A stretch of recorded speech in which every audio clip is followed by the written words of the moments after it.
মালয়েশিয়ার আজকের নিউজ। খুশির খবর, মালয়েশিয়ায় ফের যাবে কর্মী, থাকছে না সিন্ডিকেট। বিস্তারিত জানতে ভিডিওটির শেষ পর্যন্ত দেখুন। কোনো রূপ সিন্ডিকেট ছাড়াই স্বল্প পরিসরে স্বপ্নের দেশ মালয়েশিয়ার শ্রমবাজার ফের চালু হচ্ছে। অভিবাসী কর্মীর ব্যাপক চাহিদা পূরণে দেশটির স্বরাষ্ট্র মন্ত্রণালয় ও হিউম্যান রিসোর্স মন্ত্রণালয় বাংলাদেশ সহ 16টি সোর্স কান্ট্রি থেকে প্লান্টেশন সেক্টরে যাচাই বাছাই করে অভিবাসী কর্মী নিয়োগে নীতিগত সিদ্ধান্ত নিয়েছে।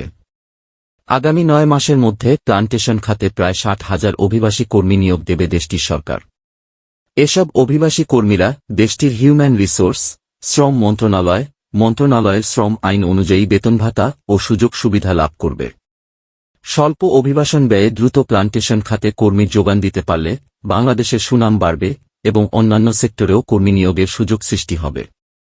এছাড়া চীনা কোম্পানির বিনিয়োগকৃত প্রজেক্টে স্পেশাল অ্যাপ্রুভালের মাধ্যমে অভিবাসী কর্মী নিয়োগে নীতিগত সিদ্ধান্ত দিয়েছে। গত 9 জুলাই উল্লেখিত দুটি মন্ত্রণালয়ের যৌথ বৈঠকে এই নীতিগত সিদ্ধান্ত নেওয়া হয়। গত 10 জুলাই দেশটির সংশ্লিষ্ট মন্ত্রণালয় থেকে দেশটির প্লান্টেশন খাতে ফের অভিবাসী কর্মী নিয়োগের সার্কুলার জারি করা হয়েছে। মালয়েশিয়ার চ্যালেঞ্জিং সেক্টর হচ্ছে রাবার ও পাম অয়েল সেক্টর। রাবার ও পাম অয়েল খাত থেকে দেশটি প্রচুর বৈদেশিক মুদ্রা আয় করে থাকে। এ খাতে অভিবাসী কর্মীর অভাবে দেশটির বৃহৎ কোম্পানিগুলো উৎপাদন প্রক্রিয়ায় দারুণভাবে বাধাগ্রস্ত হচ্ছে। অভিজ্ঞ মহল এ অভিমত ব্যক্ত করেছেন। উল্লেখ্য, গত 31 মে রাত থেকে সিন্ডিকেটের মাধ্যমে 21 সদস্য মালয়েশিয়ায় জনশক্তি রফতানির দরজা বন্ধ হয়ে যায়। মালয়েশিয়া সরকারের পূর্ব ঘোষিত নিয়ম অনুযায়ী 31 মের পর আর কোনো অনুমোদিত অভিবাসী কর্মীকে দেশটিতে প্রবেশ করতে দেওয়া হয়নি। অভিবাসী কর্মীদের প্রবেশের সময়সীমা বৃদ্ধি না হওয়ায় অপেক্ষমান ই-ভিসাপ্রাপ্ত 1,7,000 বাংলাদেশি হাজার হাজার কর্মীর স্বপ্ন ধূলিসাৎ হয়ে যায়। এসব কর্মী দেশটিতে যেতে না পেরে চরম হতাশায় ভুগছে। সংশ্লিষ্ট রিক্রুটিং এজেন্সিতে জমাকৃত টাকা ফেরত পাওয়ার জন্য এসব কর্মী প্রতিনিয়ত অফিসে ধর্ণা দিচ্ছে। মালয়েশিয়া গমনেচ্ছু অপেক্ষমান ই-ভিসাপ্রাপ্ত এসব কর্মীর টাকা ফেরত দেওয়ার জন্য বায়রার মাধ্যমে উদ্যোগ নিয়েছে প্রবাসী কল্যাণ ও বৈদেশিক কর্মসংস্থান মন্ত্রণালয়। মালয়েশিয়ার ই-ভিসাপ্রাপ্ত কর্মীরা চিহ্নিত রিক্রুটিং এজেন্সিকে জনপ্রতি 4.5 লাখ থেকে 5 লাখ টাকা দিয়েছে বলে অভিযোগ রয়েছে। স্বল্প পরিসরে ফের দেশটিতে কর্মী নিয়োগের প্রক্রিয়া শুরুর সার্কুলার জারি হওয়ায় দেশটির বিভিন্ন কোম্পানির নিয়োগকর্তারা স্বরাষ্ট্র মন্ত্রণালয় এবং হিউম্যান রিসোর্স মন্ত্রণালয়ে বাংলাদেশি কর্মী নিয়োগের চাহিদাপত্র জমা দিতে শুরু করেছে। মালয়েশিয়ার হিউম্যান রিসোর্স মন্ত্রণালয় নিয়োগকর্তার ইন্টারভিউ নিয়ে কর্মী নিয়োগের চাহিদার সম্ভাব্যতা যাচাই বাছাই করে স্বরাষ্ট্র মন্ত্রণালয় থেকে অ্যাপ্রুভাল দিবে। মালয়েশিয়া থেকে একাধিক সূত্র এ বিষয়টি নিশ্চিত করেছে। এদিকে ই-ভিসাপ্রাপ্ত 1,7,000 বাংলাদেশি কর্মীর ব্যাপারে মালয়েশিয়া সরকারের পক্ষ থেকে কোনো সিদ্ধান্ত আসেনি। দেশটিতে তাদের যাওয়ার কোনো সুযোগ তৈরি হচ্ছে না। কারণ গত 31 মে একটি হোটেলে ডিপ্লোম্যাটিক করেসপন্ডেন্টস অ্যাসোসিয়েশন বাংলাদেশের ডিকাব সঙ্গে মতবিনিময়কালে ঢাকায় নিযুক্ত মালয়েশিয়ার হাইকমিশনার হাজনা মোহাম্মদ হাশিম জানিয়েছিলেন, সরকারিভাবে যারা মালয়েশিয়ায় কর্মী ই-ভিসা পেয়েছেন তাদের যাওয়ার ব্যাপারে আর সময় বাড়ানো হবে না। ওই সময়ে কর্মী প্রবেশের শেষ দিকে টিকিট সিন্ডিকেট চক্র ঢাকা কুয়ালালামপুর রুটে ওয়ান ওয়ে বিজনেস ক্লাসের টিকিট 1,03,000 টাকায় বিক্রি করেছিল।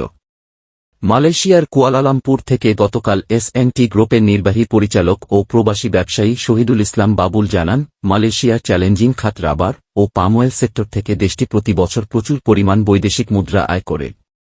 কিন্তু উক্ত খাত দুটিতে বিপুল সংখ্যক অভিবাসী কর্মীর সংকটের দরুন উৎপাদন প্রক্রিয়া চরমভাবে বাধাগ্রস্ত হচ্ছে। দেশটির স্বরাষ্ট্র মন্ত্রণালয় ও হিউম্যান রিসোর্স মন্ত্রণালয় প্লান্টেশন খাতের উৎপাদন প্রক্রিয়া সচল রাখার লক্ষ্যে কর্মী নিয়োগের আবেদনপত্র যথাযথভাবে যাচাই বাছাই করে বাংলাদেশ সহ 6টি সোর্স কান্ট্রি থেকে কর্মী নিয়োগ দিতে নীতিগতভাবে সম্মত হয়েছে। এক প্রশ্নের জবাবে প্রবাসী ব্যবসায়ী বাবুল বলেন, গত 1 জুলাই থেকে দেশটিতে বাংলাদেশি কর্মী নিয়োগ বন্ধ রয়েছে। বাংলাদেশি কর্মীরা কঠোর পরিশ্রমী বিধায় মালয়েশিয়ার নিয়োগকর্তারা আমাদের কর্মীদের নিয়োগ দিতে বেশি পছন্দ করেন। সেক্ষেত্রে প্লান্টেশন সহ বিভিন্ন সেক্টরে এখনও প্রচুর বাংলাদেশি কর্মীর চাহিদা রয়েছে। প্রবাসী বাবুল বলেন, দেশটির রাবার ও পাম অয়েল খাতে প্রায় 60,000 অভিবাসী কর্মী নিয়োগ দেবে এবার। আগামী 9 মাসের মধ্যেই এসব কর্মী দেশটিতে আসতে হবে। তিনি বলেন, স্বল্প অভিবাসন ব্যয়ে এবং কম সময়ে প্লান্টেশন খাতে কর্মী সরবরাহ করতে পারলে বাংলাদেশের সুনাম পুনরুদ্ধার হবে এবং অন্যান্য সেক্টরেও কর্মী প্রেরণের সুযোগ সৃষ্টি হবে। এ সেক্টরে কর্মী নিয়োগের ফাইল দেশটির হিউম্যান রিসোর্স মন্ত্রণালয় ও স্বরাষ্ট্র মন্ত্রণালয়ে জমা হচ্ছে। যাচাই বাছাই শেষে শিগগিরই বাংলাদেশি কর্মী নিয়োগের অ্যাপ্রুভাল পাওয়া যাবে বলেও তিনি আশাবাদ ব্যক্ত করেন। মালয়েশিয়ার এজেন্সি পেকার জানান KRJSTN BHD ডিরেক্টর ওয়াং কুকশি প্লান্টেশন খাতে 5, সাইট ওয়ার্কার খাতে 5 এবং ফ্যাক্টরি খাতে 5 ওয়ার্কার নিয়োগের জন্য Bangladeshi recruiting agency Sure overseas রিক্রুটকে চাহিদাপত্র ইস্যু করেছে। শিউর ওভারসিজের সিইও মোহাম্মদ দেলোয়ার হোসাইন জানান, দেশটির সরকার প্লান্টেশন সেক্টরে বাংলাদেশি সহ অভিবাসী কর্মী নিয়োগের ঘোষণা দিয়েছে।